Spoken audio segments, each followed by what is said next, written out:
नमस्कार, आप देख रहे हैं गजब हरियाणा न्यूज। शुक्रवार को कुरुक्षेत्र जिला के हल्का शाहबाद में डॉक्टर कपूर सिंह द्वारा एक जनसभा का आयोजन किया गया, जिसमें बतौर मुख्य अतिथि कांग्रेस के प्रदेशाध्यक्ष चौधरी उदयभान पहुंचे। जनसभा से पूर्व चौधरी उदयभान ने लाडवा रोड पर डॉक्टर कपूर सिंह के कार्यालय का रिबन काटकर उद्घाटन किया। अपने संबोधन में चौ उदयभान ने भाजपा जजपा सरकार पर जमकर निशाने साधे। उन्होंने कहा कि सरकार 9 वर्ष पूरे होने पर जश्न मना रही है, जबकि उसे हरियाणा की जनता से क्षमा मांगनी चाहिए। उन्होंने कहा कि मनोहर सरकार ने पिछले 9 वर्षों में विकास के क्षेत्र में काफी पीछे कर दिया है। इस अवसर पर पूर्व मंत्री व कांग्रेस प्रभारी अशोक अरोड़ा, पूर्व विधायक लहरी सिंह सहित कांग्रेसजन मौजूद रहे।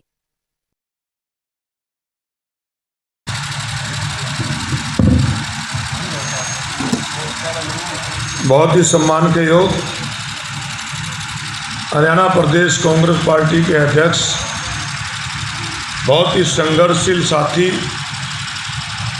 बड़े भाई आदरणीय चौधरी उदयभान जी,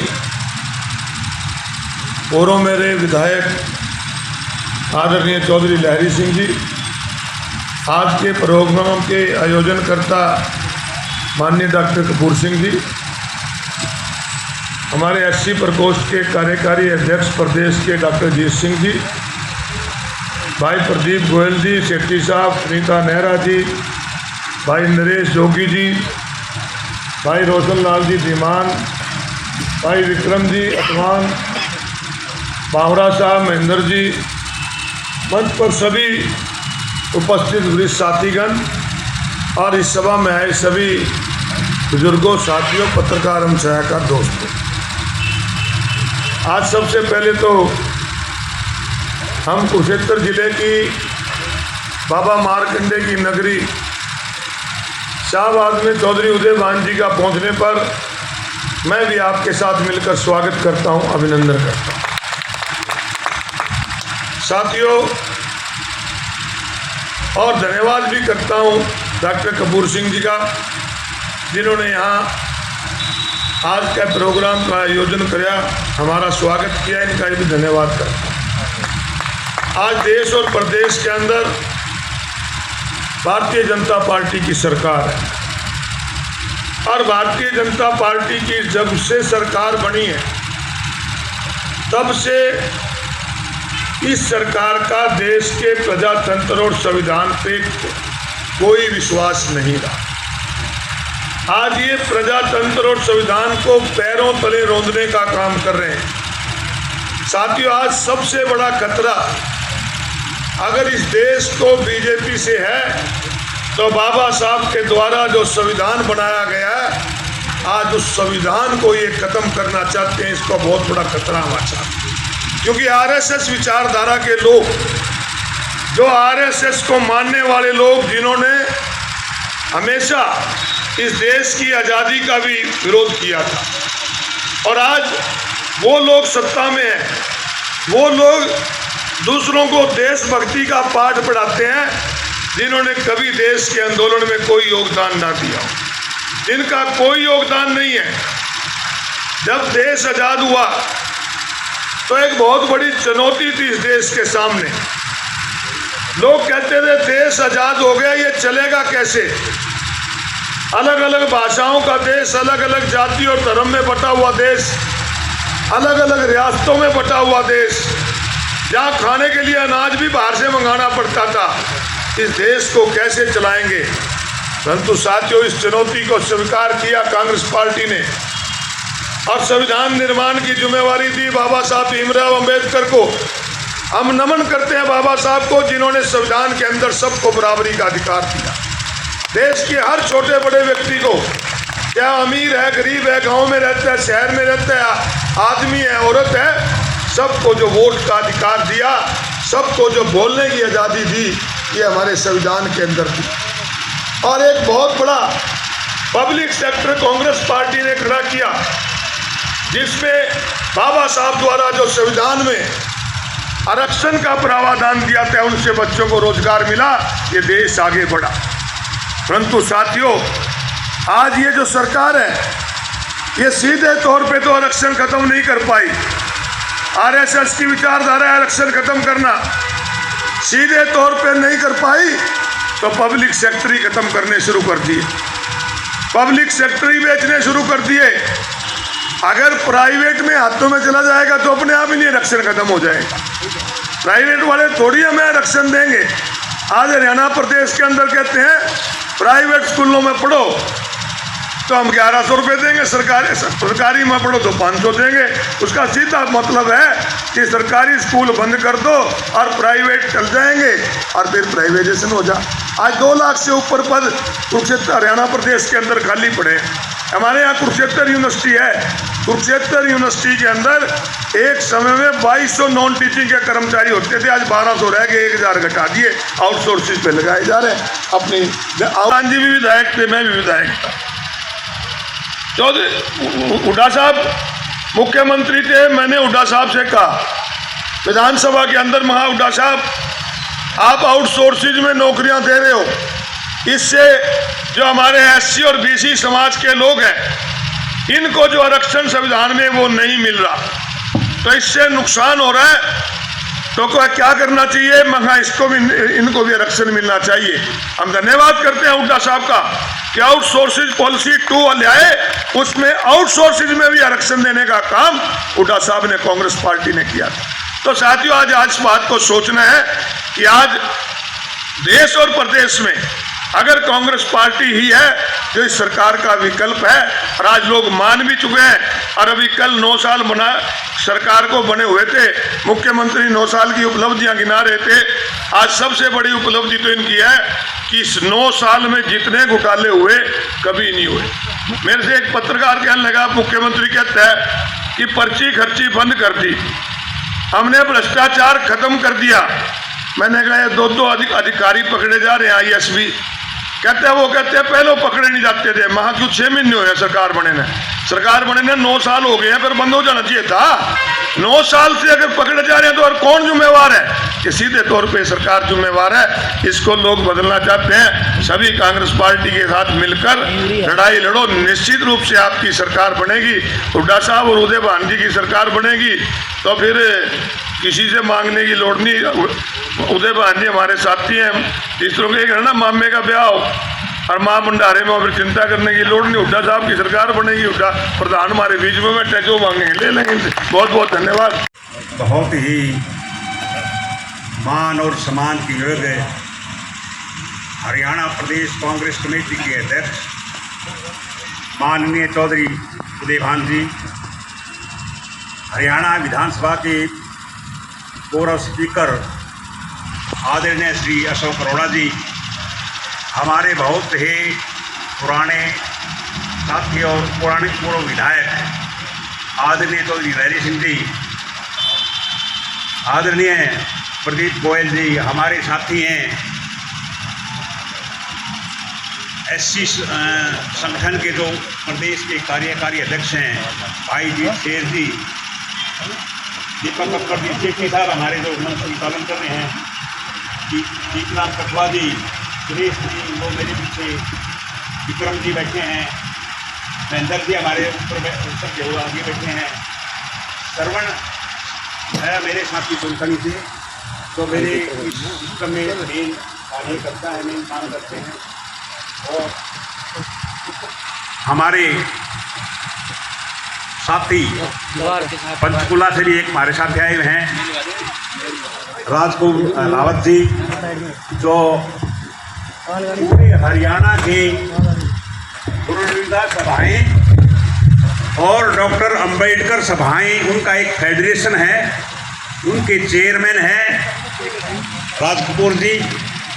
और यहाँ पर पधारे सभी सम्मानित साथीगण, मैं सबसे पहले तो चौधरी उदय भान जी का और अशोक अरोड़ा जी का, जिन्होंने बिल्कुल ही कम समय में मैंने इनसे बात की, अरोड़ा जी से तो मैं सीधा मिलने ही गया था कि वह आपने आना है, और उन्होंने इतनी, मैं ये कहूँगा कि मेरे प्रति कह सकता हूँ मैं तो दयालुता दिखाई दो, बिल्कुल ही सीधा सीधा, मैं तो 100% सहूँगा। तो ये बड़ी आदमी की व्यवहार की बात है। अध्यक्ष जी तो आपको पता ही है, इतने समझदार, इतने नरम अध्यक्ष मैंने आज तक नहीं देखे। मैंने पहले भी काम किया है, पुराने हमारे अध्यक्ष होते थे, हमें कोई ज़्यादा नहीं कहना चाहिए। उन और इनमें दिन रात का फर्क है। कोई आदमी किसी टाइम फ़ोन कर लो, मैं तो किसी भी टाइम फ़ोन कर लूँ, ऐसा आज तक नहीं हुआ कि इन्होंने मेरा फ़ोन ना उठाया। ये आदमी का व्यवहार, उनकी लायकी कहेंगे। साथियों, आज समय कम है, मैं तो 2 मिनट में एक बात कहूँगा। भारतीय जनता पार्टी जो है, विशेषकर जो गरीब समाज है, दलित समाज है, उसको पूरा बहकाने की कोशिश कर रही है। उन्होंने एक सोचा छोड़ा है कि क्लास 1 और क्लास 2 में हम रिजर्वेशन देंगे प्रमोशन में।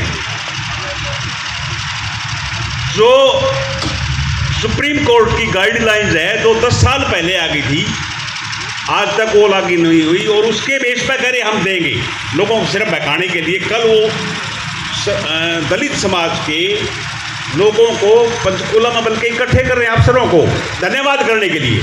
कुछ भी नहीं हुआ है, और मैं आपको मेरे एफिडेविट दे सकता हूँ, उसमें कुछ होने वाला नहीं है। इसलिए दलित समाज के लोगों से मैं कहूँगा कि बीजेपी से बचने की ज़रूरत है। मैं बहुत ज़्यादा समय नहीं लूँगा क्योंकि समय कम है। मैं एक बार फिर हमारे सभी नेताओं का, चाहे वो लोकल हैं, बड़े नेता तो हैं ही हैं, लोकल भी हमारे बीच में साथी 2 रह गए, मेरे विशेष साथी थे। एक रिंकू जी हैं और एक विक्रम अटवाण जी है, और अटवाण के ही हमारे बहुत पुराने साथी हैं रोशन लाल जी। उनका भी मैं सभी साथियों के साथ धन्यवाद करता हूँ। बहुत बहुत धन्यवाद।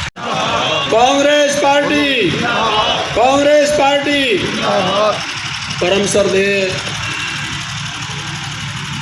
हमारे प्रधान जी, हरियाणा प्रदेश कांग्रेस कमेटी के प्रधान जी चौधरी उदयभान जी, परम श्रद्धेय अशोक अरोड़ा जी, जो हमारे ट्रांसपोर्ट मिनिस्टर भी रहे, और इतना काम इन्होंने किया, और हमारे विधानसभा के स्पीकर भी रहे, और इन्होंने मिसाल कायम की। इनके टाइम में कैसे कोई भी एमएलए, चाहे वो अपोजिशन का था चाहे रूलिंग पार्टी का था, किसी को इस बात का उलाहना नहीं आने दिया कि इसको टाइम नहीं मिला। हम इनके आभारी हैं। गोयल साहब हैं, शेर जी हैं, और सुनीता बहन जी हैं, और आज के आयोजक हमारे डॉक्टर कपूर सिंह, और हमारे स्टेट सेक्रेटरी, तो हमारे बुज़ुर्ग भी हैं, और हम इनके छोटे जो ना बच्चे हैं। मैं आप सबका आभार व्यक्त करते हुए एक निवेदन जरूर करूँगा कि प्रधान जी, जिन्होंने केवल यह शाहबाद नहीं, हरियाणा का वो कोना लेकर के और उस कोने तक, उधर चाहे हिमाचल लगता है, चाहे उधर राजस्थान लगता है, चाहे उधर पंजाब लगता है, और चाहे उधर यूपी लगता है। आज अगर हरियाणा में ही नहीं बल्कि सारे देश में इस बात की चर्चा है कि एक ऐसा प्रधान हरियाणा को मिला है कि जिसने जन जन के दिमाग में कांग्रेस का एक फतूर जगा दिया है। और वो दिन दूर नहीं, जिस दिन यहाँ इलेक्शन होंगे, सबसे पहला हरियाणा प्रदेश होगा जो सबसे ज़्यादा वोट कांग्रेस की लेकर के वो हरियाणा में सरकार बनाएगा। ये प्रधान जी की हिम्मत है। इनके साथ अरोड़ा जी, अगर आज गरीब समाज है, हम यहाँ खड़े हैं, बाबा साहब का अगर नाम है, अभी कपूर सिंह जी का और राठी साहब का और भांखड़ साहब का, ये जो नाम यहाँ पे आया है, इनके लिए अगर कोई लड़ाई लड़ता है पब्लिक में भी और विधानसभा में भी इन्होंने लड़ाई ली। बाबा साहब डॉक्टर भीमराव अम्बेडकर के सबसे बड़े प्रशंसक हैं हमारे अरोड़ा जी। इनका हम हृदय से आभार व्यक्त करते हैं और मैं बधाई दूंगा डॉक्टर कपूर सिंह जी को कि इन्होंने हीरे छांट लिए और उन हीरों से ये हरियाणा चमकेगा और शाहबाद भी चमकेगा। मैं एक और निवेदन करना चाहता हूं। सम्मानित नेता, पूर्व स्पीकर, पूर्व मंत्री और संगठन का भी जिनको भारी अनुभव रहा है, जो लोकदल के प्रदेश अध्यक्ष भी लंबे समय रहे हैं और मेरे बहुत ही निकट मित्र रहे हैं। हम शुरू से 87 से ही हम साथी हैं। बराबर ही जितने बार ये जीते उतने बार ही मैं जीता हूँ, लगभग हम साथ रहे हैं। आदरणीय श्री अशोक अरोड़ा जी, हमारे बड़े भाई, बहुत ही हमारे सम्मानित नेता आदरणीय चौधरी लहरी सिंह जी, आज के इस कार्यक्रम के आयोजक डॉक्टर कपूर सिंह जी, हमारे एससी डिपार्टमेंट के वर्किंग प्रेसिडेंट डॉक्टर जीत सिंह जी, आदरणीय भाई विक्रमजीत ढोलकी जी, बहन सुनीता नेहरा जी, हमारे वरिष्ठ साथी श्री मोहनलाल भावरा जी, आदरणीय श्री जगमोहन सेठी जी, डॉक्टर प्रदीप गोयल जी, रणधीर सिंह जी, हमारे आदरणीय श्री नरेश जोगी जी, रोशनलाल धीमान जी, दीपक कक्कड़ जी, विक्रम अठवाल जी, ललित भार्गव जी, हमारे साथी सुभाष महेंद्रा जी, राज कपूर एलावत जी, बीडी भनखोर जी, विक्रम गुप्ता जी, जीतराम काठवा जी, ज्ञानचंद ठेकेदार जी, श्यामलाल पोपली जी, मंचासीन अन्य सभी प्रतिष्ठित साथीगण, इस अवसर पर आए मेरे सभी सम्मानित बुजुर्गों, नौजवान दोस्तों, हमारे सभी प्रेस मीडिया के सभी साथियों, मैं बहुत बहुत बधाई और शुभकामनाएं देना चाहूँगा डॉक्टर कपूर सिंह जी को कि उन्होंने आज कांग्रेस पार्टी का यहाँ पर कार्यालय खोला और मुझे कार्यालय के उद्घाटन के लिए बुलाया। हम तो आए थे फीता काटने के लिए, फिर यहाँ पर सभा का आयोजन कर दिया। तो मैं आप सबको बहुत बहुत बधाई और शुभकामनाएं देता हूँ और मैं ज़्यादा समय नहीं लूँगा क्योंकि मुझे भी अभी लंबा जाना है। एक बल्लभगढ़ मेरा प्रोग्राम था 5 साढ़े 5 बजे का, अभी यहाँ भी 3 बजे आना था पर यहाँ मुझे जल्दी आना पड़ा 1 बजे का, तो इसलिए सारे प्रोग्राम में थोड़ा सा चेंज करना पड़ा। हमारे कई साथियों को बोलना था आपके बीच में, लेकिन उन्हें समय नहीं मिल पाया, उसके लिए भी मैं आप सबका बहुत धन्यवाद करना चाहूँगा। और हमारे साथियों ने जिस तरह से बताया, अशोक अरोड़ा जी ने, हमारे चौधरी लहरी सिंह जी ने, आज जो परिस्थितियां जो प्रदेश के अंदर, देश के अंदर जो चल रही हैं,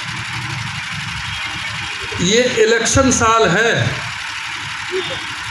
अब तराजू आपके हाथ में है, आपने फैसला लेना है।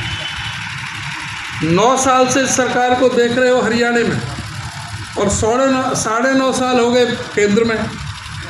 किस तरह की इनकी जुमलेबाजी और झूठ के पुलंदे रहे हैं, आज इस पर चिंतन करने की ज़रूरत है कि क्या ये किसी मोर्चे पर ये कोई किसी चीज़ पर कोई सफलता इन्होंने हासिल की है, सवाए झूठ बोलने के कि भाई सरकार हमारी आएगी तो हम किसान की आमदनी दुगनी कर देंगे, स्वामीनाथन रिपोर्ट को लागू करेंगे, C2+50 का करेंगे, कोई भी गरीब आदमी नहीं रहेगा जिसके ऊपर मकान की छत ना हो, 15-15 लाख रुपए आ जाएंगे, 100 दिन के अंदर काला धन अंदर के आ जाएगा, 100 दिन के अंदर महंगाई को कम कर देंगे, हवाई चप्पल वाले हवाई जहाज़ में घूमेंगे, गंगा जमुना को साफ कर देंगे, बुलेट ट्रेन तो दौड़ेंगे। ये सवाए जुमलेबाजी के, सवाए इन्होंने नफरत के अलावा और देश में दिया क्या है? आज वो क्या परिस्थितियां बनी कि जो राहुल जी को भारत जोड़ो यात्रा के तहत किस तरह से इनको बेनकाब करने का काम किया, इनके भ्रष्टाचार को बेनकाब करने का काम किया। क्या इस बात को पूछना गुनाह है कि भाई अदानी ने जो 20,000 करोड़ था, 12,000 करोड़ का कोयला घोटाला अभी नया जो आया, ये 32,000 करोड़ रुपए किसके हैं, कहाँ से आए हैं? वो ईडी कहाँ पर है, सीबीआई कहाँ पर है? आज जहाँ भी चुनाव होते हैं विपक्षी दलों के यहाँ छापे डालने पहुँचती है, आज ईडी ने अपने कान में तेल डाल रखा है। आज कोई नहीं पूछेंगे कि भाई किस तरह से पूंजीपतियों की सरकार चल रही है, किस तरह से जो नरेंद्र मोदी जी कहते थे कि सौगंध मुझे इस धरती के मैं देश नहीं बिकने दूंगा, आज जो जल थल नभ सब बिकाऊ हैं। आज जिस तरह से जो गवर्नमेंट की जो लोकतंत्र को बचाने के लिए जो संविधान में जो व्यवस्था बाबा साहब डॉक्टर भीमराव अम्बेडकर ने की थी, वो आज सारी संवैधानिक संस्थाओं की जो क्रेडिबिलिटी पर प्रश्न चिन्ह लगा हुआ है। आज चाहे वो जुडिशरी है, चाहे वो इलेक्शन कमीशन है, चाहे CBI है, चाहे ED है, आज सबके ऊपर प्रश्न चिन्ह क्यों लगे हुए हैं? आज इस बात को सोचने की आवश्यकता नहीं है। आज किस तरह से जो लोग आज राज कर रहे हैं, ये वही लोग हैं जिन्होंने बाबा साहब के संविधान का विरोध किया था। क्या आपको पता नहीं है कि बाबा साहब डॉक्टर भीमराव अम्बेडकर ने जो 2 वर्ष और 11 महीने 18 दिन लगा करके जो संविधान बनाया था, जिसको 26 नवंबर 1949 को जो एडॉप्ट किया था हिंदुस्तान की कॉन्स्टिट्यूएंट असेंबली ने, उस संविधान का विरोध किसने किया था? उस संविधान का विरोध किया था आज की बीजेपी, उस समय की जनसंघ और RSS जिसको कहते थे। इन्होंने 78 शहरों में रैलियां निकाली थी। 12 दिसंबर 1949 को रामलीला मैदान में बाबा साहब डॉक्टर भीमराव अम्बेडकर जी के और भारत के संविधान की प्रतियों को जलाने का काम किया। आज संविधान को बदलने की बात कौन करते हैं? आरक्षण को खत्म करने की बात कौन करते हैं? आज क्या परिस्थितियाँ थी कि जो 2 अप्रैल 2018 को सारे हिंदुस्तान के दलित सड़कों पर आया था?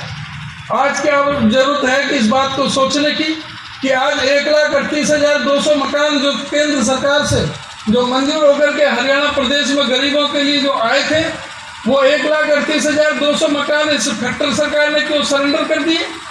क्यों 495 करोड़ रुपए की जो किस्त यहाँ पर आई थी हरियाणा को, वो मकान बनाने के लिए क्या गरीबों के मकान बनाए नहीं जा सकते थे?